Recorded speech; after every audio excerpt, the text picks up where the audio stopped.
themselves. When the room goes quiet, when the phone stops, when no one needs them, when there's no message to answer, no obligation to perform, something happens. Not peace, not relief, panic, a very particular kind of panic, not the loud kind that announces itself, the quiet kind, the kind that disguises itself as productivity, as suddenly remembering tasks that could have waited, as reaching for phone before the screen has even gone dark. Carl Jung spent decades watching this happen in his patients, and he did not call anxiety. He called it the terror of one's own company. Most people never sit with themselves long enough to discover who they actually are. They structure their entire lives, their schedules, their relationships, their social rituals, to prevent that encounter from ever happening. Not because they are busy, because they are afraid. This video is about what Jung observed in the small number of people who did not run, who stayed in the silence, who stopped performing for an audience that wasn't even there. What happened to them is not what the self-help industry describes as healing. It is not peace and gratitude and a morning routine. It is something far colder and far more real. Stay until the end, because what Jung discovered about solitude may permanently change the way you understand every person around you, including yourself. Number 1, why most people cannot be alone. Start with a simple observation. Watch someone the next time they have to wait, not for a few seconds, for 10 minutes, alone, without their phone. Watch how long it takes before they invent something to do, before their eyes start searching for any point of contact with another person, any screen, any excuse not to be with what's inside them. Most people cannot do it, not because they lack patience, because solitude does something to the mind that constant interaction prevents. It makes the interior audible. Carl Jung argued that the modern individual is, in a very precise psychological sense, a fugitive, not from the world, from themselves. Society provides an almost perfect system of escape. Work, noise, social obligation, entertainment, opinion, conflict. All of it creates a continuous stream of external content that the mind can inhabit instead of its own interior. And most people are grateful for that system, because the alternative is to sit with themselves. And sitting with oneself means encountering what has never been named. The rage that was called just stress. The grief that was called moving on. The desires that were called unrealistic. The parts of the self that were buried so long ago under so many layers of performance that the person genuinely no longer knows they are there. Jung observed that the anxiety people feel in silence is not a symptom of emptiness. It is a symptom of fullness. The unconscious is crowded with material that has never been allowed into the light. And when external noise disappears, that material begins to press upward. Most people at that point do the only thing they know how to do. They reach for the noise again. The tragedy is not that they are weak. The tragedy is that they will spend decades managing a psychological pressure they could resolve, if they were willing to stop running for long enough to face what is generating it. Jung once wrote something that sounds simple and is actually devastating. Your visions will become clear only when you can look into your own heart. He was not speaking poetically. He was describing a clinical observation, clarity about one's own life, about what one actually wants, values, fears, and needs, is not available to a person who never stops long enough to look. Most people have no idea who they are underneath the social function they perform. They know who they are at work. They know who they are around family. They know who they are when someone needs something from them. But alone, in genuine silence, with no role to inhabit, that territory is unmapped because they have never been there. Number 2, the crowd as psychological anesthesia. Here is something Jung documented that disturbs people when they first encounter it. The need for constant social connection is not primarily about love. It is about pain management. Most of what passes for friendship, for community, for belonging is actually something else. A mutual agreement to stay distracted together. People gather not only because they enjoy each other, though sometimes they do, but because being around others interrupts the interior monologue that no one wants to hear. The crowd creates noise, and noise, as Jung understood, is the most socially acceptable form of avoidance ever invented. Consider what happens to a person at a party. Not the party they wanted to attend, the one they simply ended up at. Surrounded by people they barely know, conversations they don't care about, music they didn't choose. And yet, Most people feel better there than they do alone at home. Not because they are being nurtured, because they are being distracted. The crowd has absorbed the silence that would otherwise force them inward. Jung called this participation mystique in one of its most subtle forms, the unconscious merging of oneself into collective life, not out of genuine connection, but out of the inability to tolerate separation from it. The person who cannot be alone without anxiety has not discovered who they are. They have discovered who they need other people to make them. That is a different thing entirely. There is a very specific kind of exhaustion that follows this. Not the exhaustion of doing too much. The exhaustion of performing for too long. Of holding the face that the room requires. Of managing what they see, what they infer, what they remember, what they might say. People who depend on social presence for psychological stability spend an enormous amount of psychic energy in every interaction, not connecting, but managing. And when they return home, they are empty, not because the evening was intense, because they were never present in it. They were operating the image of themselves that the room demanded. Jung saw this clearly in his patients. The most socially active individuals were often the least developed psychologically, not because social life is harmful, but because social life, used as anesthesia, prevents the encounters with oneself that real psychological development requires. The pain that social noise was suppressing was still there. It had simply been deferred again. One more evening, one more gathering, one more set of faces to perform for. And eventually, for some people, the deferral stops working. The noise no longer covers the interior. The gatherings no longer provide relief. The presence of other people begins to feel like a costume that no longer fits. That is not depression. Jung would say that is the beginning of something. Number 3, what silence exposes. There is a reason people fear silence the way they do. And it is not the silence itself. It is what the silence is honest about. When the noise stops, when social performance is no longer required, when no one is watching, when the identity constructed for external consumption no longer has a function, what remains is not nothing. What remains is everything that was never integrated. Jung's concept of the shadow is often misunderstood. People hear shadow and think evil, the dark side, the parts of yourself you suppress because they are wrong. That is not what Jung meant. The shadow is not what is wrong with you. The shadow is what is real about you that you have decided is unacceptable. Your anger, not the anger you expressed, the anger you swallowed. Every time you smile when you wanted to say no, every time you absorb something that should have been refused, every time you let something pass because the cost of speaking was higher than the cost of silence, that anger is still there. In the silence, it surfaces. Your grief, the losses you processed intellectually because there was no space to process them emotionally, the deaths, the endings, the versions of your life that never arrived. You moved forward because you had to. The grief did not move with you. In the silence, it surfaces.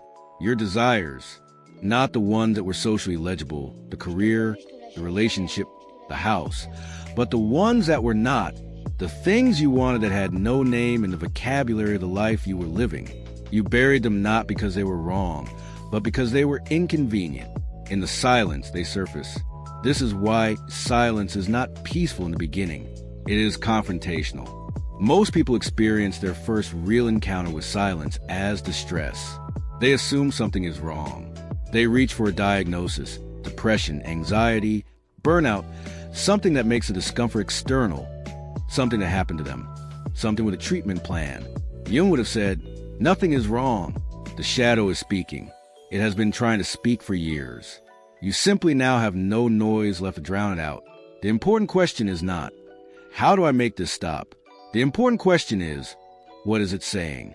Because here is what Jung observed in the people who stayed with it, who did not reach for the phone, who did not create an obligation to escape to, who sat with the discomfort long enough to hear it. The shadow, when finally acknowledged, does not destroy, it differentiates. The person who has faced what they avoided becomes, over time, someone with much more precise knowledge of who they actually are, what they actually want, what they will actually tolerate, what they will not. That precision is not available to a person who has never been alone, because it can only come from an encounter with the interior, and the interior is only accessible in silence. Number 4, the person you become without an audience. There's a thought experiment worth sitting with. Who are you when no one is watching? Not in the moral sense. Not would you steal if you knew you wouldn't get caught. That is a different question. This one is more specific. What do you think about when there is no one to perform your thoughts for? What do you feel when there is no social consequence to the feeling? What matters to you when matching to someone else is not available as a substitute? Most people have no idea. They have spent so long developing the version of themselves that functions socially, the version that is appropriate, agreeable, effective, liked, that the question feels almost meaningless. Who am I without an audience? What kind of question is that? Jung would say, the only question worth asking. He called the social self the persona, from the Latin word for the masks worn in ancient theater. Not deception, exactly, more like a functional costume, the face the world requires. Every role a person inhabits, employee, parent, friend, partner, has a persona attached to it, and learning those personas is necessary for navigating collective life. The problem Jung identified was not the persona. It was the identification with the persona. When a person begins to believe that the mask is the face, that the role is the self, something very specific happens. The interior life stops receiving investment. The real questions, what do I actually want? What actually matters to me? Who am I when the role is not available? Become genuinely unanswerable. And the person becomes, in Jung's framework, psychologically hollow. Not empty, hollow, full of performance that has replaced substance.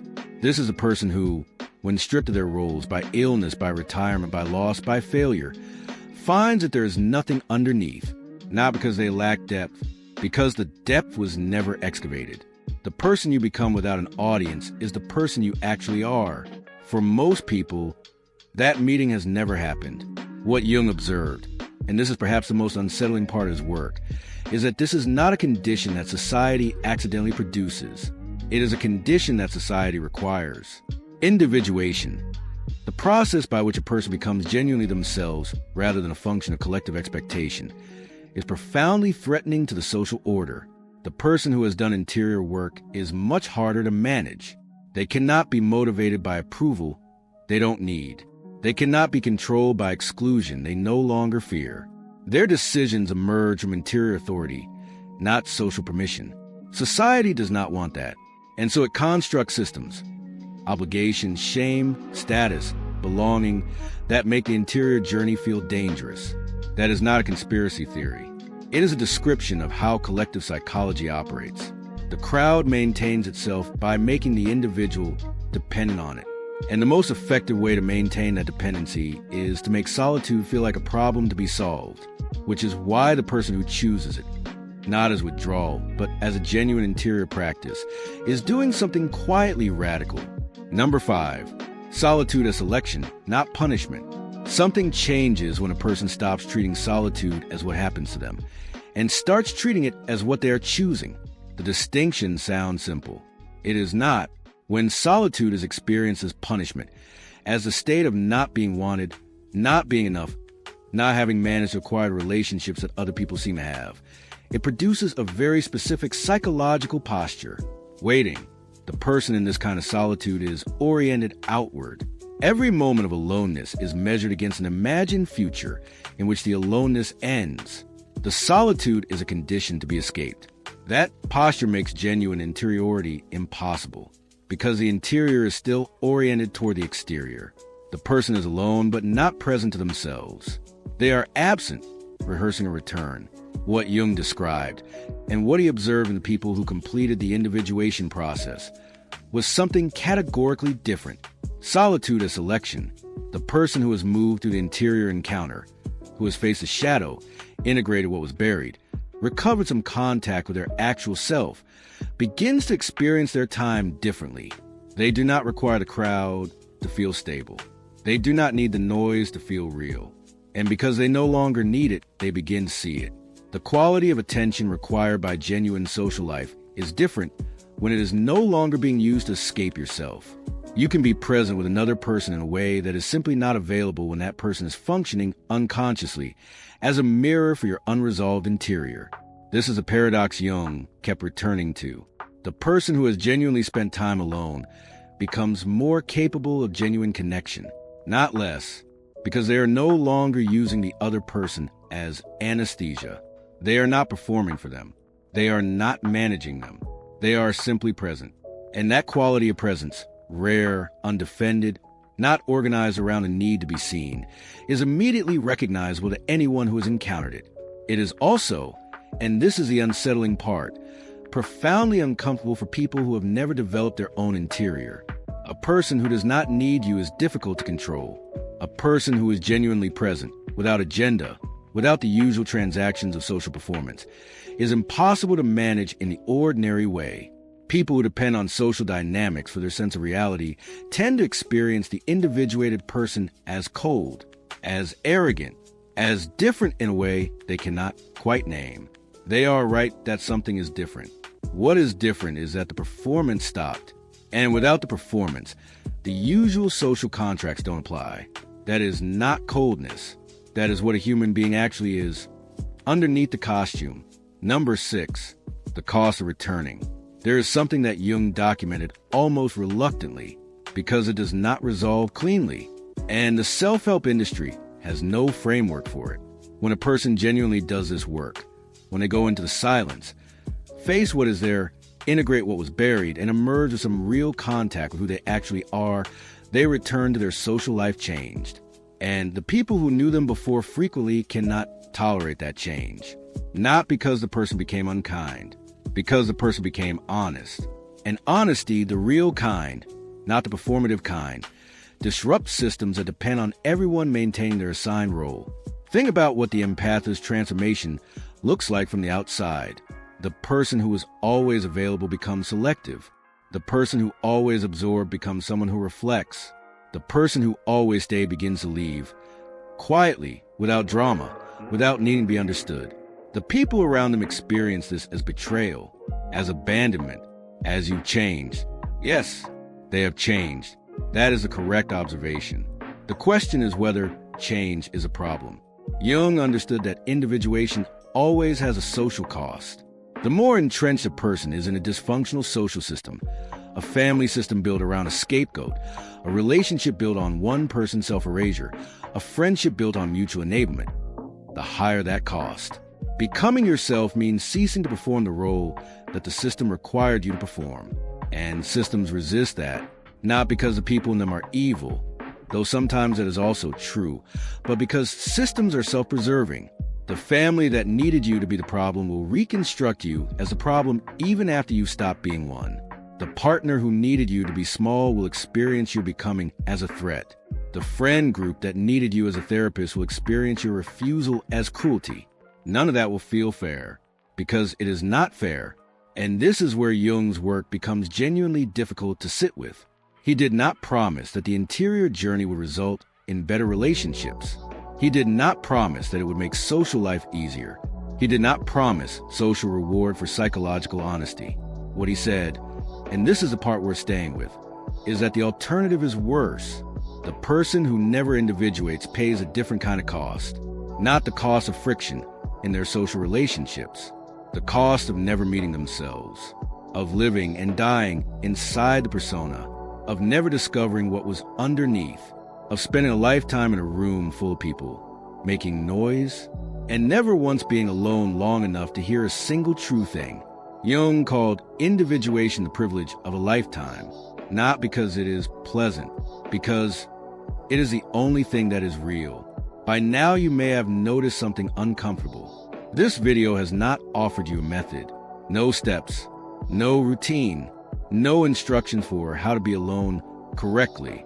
That is intentional, because what Jung understood, what took him decades of clinical work to articulate clearly, is that the interior encounter cannot be scheduled.